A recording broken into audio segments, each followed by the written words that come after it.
we've had 30 years of deflation, and we're considered the worst case scenario for any economy. And then when we thought that was bad, we got hit with the pandemic, which has made the worst case even worse.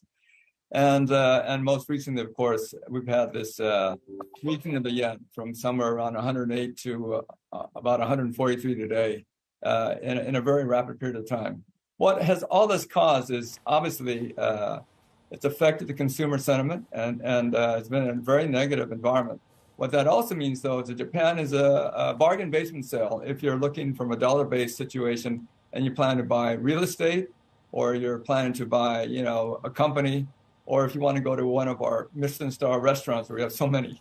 So there is a potential for this very bad scenario to actually, I think, lead to inflows of money into Japan, which should hopefully enhance the economy and eventually, have the yen kind of be more normalized.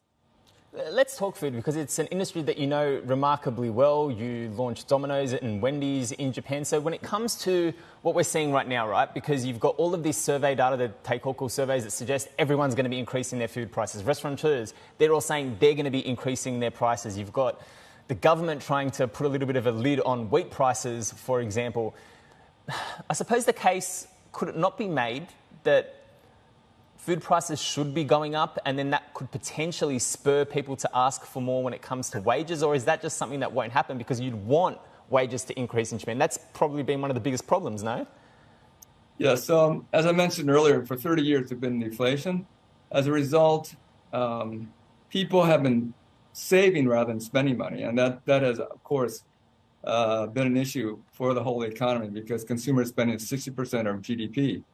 But now, with cost push inflation, where food costs have come up because of commodity price increases, as well as, of course, even freight costs. We import 6% of our food, and that has tripled. And then we have supply chain disruptions as well to affect things. All of these food costs have gone up, but wages have not gone up. And this has been an issue for the restaurant industry. It's very hard for us to raise our prices enough to cover our costs. But having said that, on the other side of the coin, for the last 2 or 3 years, because of the pandemic, the consumer has been actually not been able to spend money. And now we do have, as the government has started to relax some of the COVID restrictions and try to develop a policy of living with corona, that there is somewhat of a pent-up demand. People are starting to spend money, despite the fact that wages are not going up. So we will see people spending rather than saving money. And this could be the trigger for perhaps finally the consumer spending increasing, and eventually wages. It's a matter of supply and demand. We have always had a labor shortage, and eventually when wages go up, we might actually go from a cost push to demand pull inflation, which is what the Bank of Japan has been hoping for.